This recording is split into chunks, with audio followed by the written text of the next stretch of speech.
और अब खबरों में आगे बात करते हैं लखनऊ की, जहां पर बीएसपी सुप्रीमो 23 जून को करेंगी महत्वपूर्ण बैठक। जहां पर लोकसभा चुनाव में मिली हार को लेकर बैठक होगी। देश भर से पार्टी पदाधिकारियों को बुलाया गया है। यूपी के सभी कोऑर्डिनेटर और जिला अध्यक्ष को भी यहां पर बुलाया गया है। राष्ट्रीय पदाधिकारियों की रिपोर्ट पर समीक्षा होगी। सेक्टर प्रभारियों की रिपोर्ट पर भी यहां पर चर्चा की जाएगी। तो अब एक्शन मोड में नजर आ रही हैं मायावती, और ऐसे में बसपा सुप्रीमो मायावती की निगाहें कि आखिरकार, क्योंकि उपचुनाव भी है, उसके बाद 2027 में विधानसभा के चुनाव भी हैं।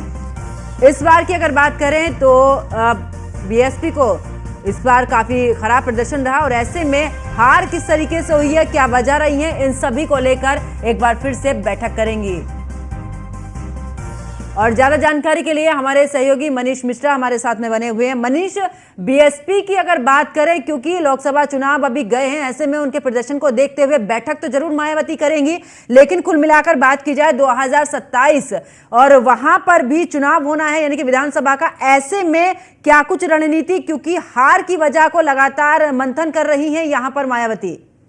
देखिए, निश्चित तौर से बहुजन समाज पार्टी के लिए बहुत कुछ निर्भर करता है इस बैठक को लेके। जिस तरीके से जनादेश अपना खोया है, जिस तरीके से उत्तर प्रदेश सहित पूरे देश में अपने आप को कहीं ना कहीं शून्य पे लाके खड़ा किया है, तो कहीं ना कहीं बड़ी लकीर है। 2019 का चुनाव आपको याद होगा, 10 सीटें जीती थी बहुजन समाज पार्टी ने, तब समाजवादी पार्टी के साथ उनका गठबंधन था। इस बार अकेले 1 लाख चलो की राह पे थी बहन मायावती जी, और आकाश आनंद की ने जिस तरीके से शुरुआत की थी उत्तराधिकारी बनने के बाद, उसमें कहीं ना कहीं एक बढ़ती हुई नजर आ रही थी। पर उत्तराधिकारी आकाश आनंद को हटाने के बाद कहीं ना कहीं आपने देखा था किस तरीके से खुद मायावती ने अपनी कमान संभाली थी, पर कहीं ना कहीं उसका डाउनफॉल आपको देखने को मिला और नतीजा शून्य पे आके लगा।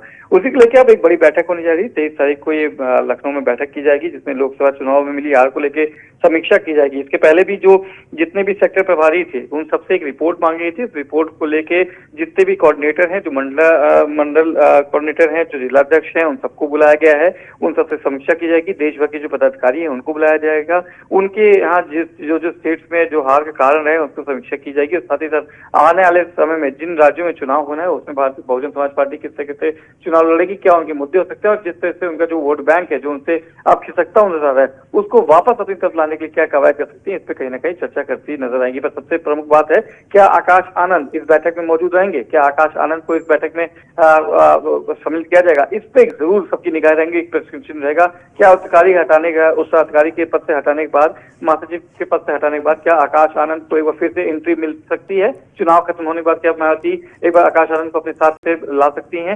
लेकिन मनीष, अगर हम पिछली बार पर नजर डालें, जिस समय पर आकाश आनंद को हटाया गया था, और उस समय पर बयान ये भी आया था मायावती का कि आने वाले समय में देखा जाएगा कि क्या कुछ प्रदर्शन रहता है, उसके बाद हो सकता है कि आने वाले समय में कुछ सुधार होता है तो हम आगे जिम्मेदारियां दे सकते हैं। तो मनीष, क्या लगता है, क्योंकि आकाश आनंद ने जिस तरीके से, जिस गर्मजोशी के साथ में रैली की शुरुआत की थी नगीना से, और वही सीट जो कि मायावती को संसद तक उस सीट ने पहुंचाया था, ऐसे में कुल मिलाकर बात करें, क्या एक बार फिर से वापसी हो सकती है कि आकाश आनंद की, क्योंकि 2027 की जिम्मेदारी और बड़े ही फूक फूक का इस दौरान कदम रखती नजर आएंगी मायावती?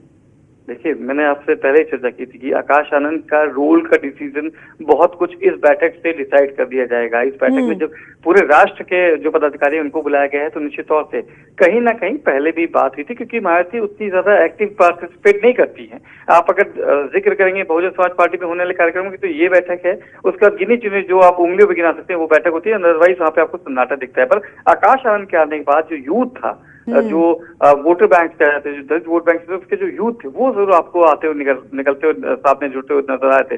वही रौनक आपको दिखती थी जिस तरीके से बहुजन समाज पार्टी में जब मायावती शुरुआत तौर पे जब मायावती थी, तो उनके कहीं ना कहीं जो पदचिन्हों पे चलते नजर आए थे।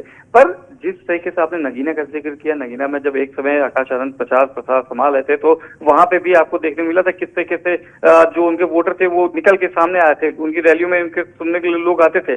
पर नतीजा क्या हुआ आकाश आनंद के जानने के बाद कि नगीना सीट आप हार जाते हैं, और आप पूरे प्रदेश में या कहीं पूरे देश में आप शून्य पे आ जाते हैं। तो निश्चित तौर से ये जरूर मांग उठेगी, आकाश आनंद को एक बार फिर से वापस लाने की मांग उठेगी। पर क्या मायावती उनको लाते हैं, ये तस्वीर काफी क्लियर हो जाएगी जब आकाश आनंद अगर इस बैठक में आते हैं। तो निश्चित तौर से एक बार फिर से उनके ऊपर चर्चा जरूर की जाएगी। अगर आकाश आनंद को दूरी रखी जाती है, तो लगता है, माना जाएगा कि मायावती एक बार अभी चांस नहीं लेना चाहती कोई ऐसा कि जिसमें उनके ऊपर कोई साख पे दाव लग सके। ठीक है, चलिए, बहुत बहुत शुक्रिया मनीष मिश्रा हमारे साथ जुड़ने के लिए, तमाम जानकारी साझा करने के लिए।